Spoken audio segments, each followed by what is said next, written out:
The evacuation in Afghanistan slowing down with the August 31st troop withdrawal deadline fast approaching. And U.S. war veterans have been working behind the scenes trying to help their Afghan comrades and really anyone that they can help. They've been leaning on each other for support since the Taliban took over, even since April when this announcement of a withdrawal was made.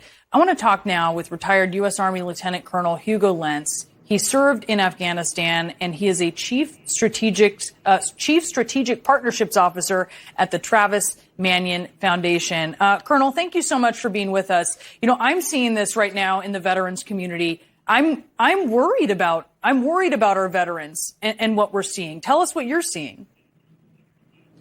Yeah, the emotions that are going through veterans' minds right now is kind of crazy. I think there's kind of two categories. One is, was my service worth it? That's kind of the first train of thought, and then the other, what's happening with our Afghan allies?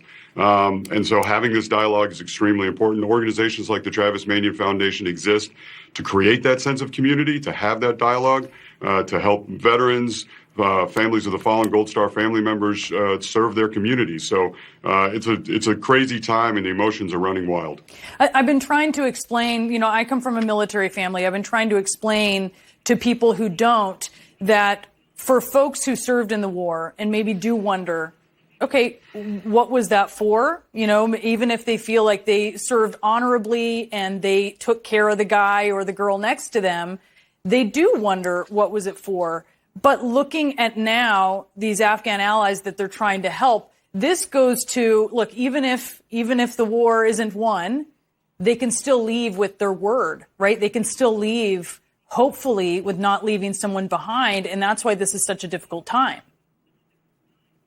That's true. And actually, I just had a conversation last night with a couple buddies, guys that I served with in Afghanistan, and we're working actively right now to get somebody out of northern Afghanistan. But I will tell you, it doesn't look good with the gates closed around Kabul, and we're having trouble reaching this particular interpreter that we worked with. So I would say our time was worth it. We went 20 years without a foreign terrorist attack on U.S. soil. I think that's significant. And we also had personal impacts on Afghans and communities that we worked with in Afghanistan. So I do think our time was worth it, although I completely understand why veterans are asking themselves those questions. What do you want veterans to know about the help that's available to them?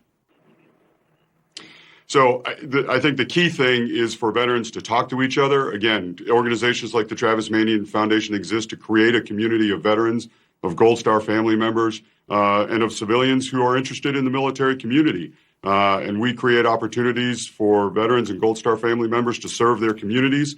And so looking back on their service in Afghanistan, there may be some questions, but they certainly can serve their communities here in the United States. And actually, we've had some veterans talk to the children of Afghan refugees about character. And so that service is happening right now here in the United States. It's beautiful. Hugo, thank you so much. We really appreciate you coming on and spreading the word about this. Hugo Lentze. Thank you very much. Have a good day. And New Day continues right now.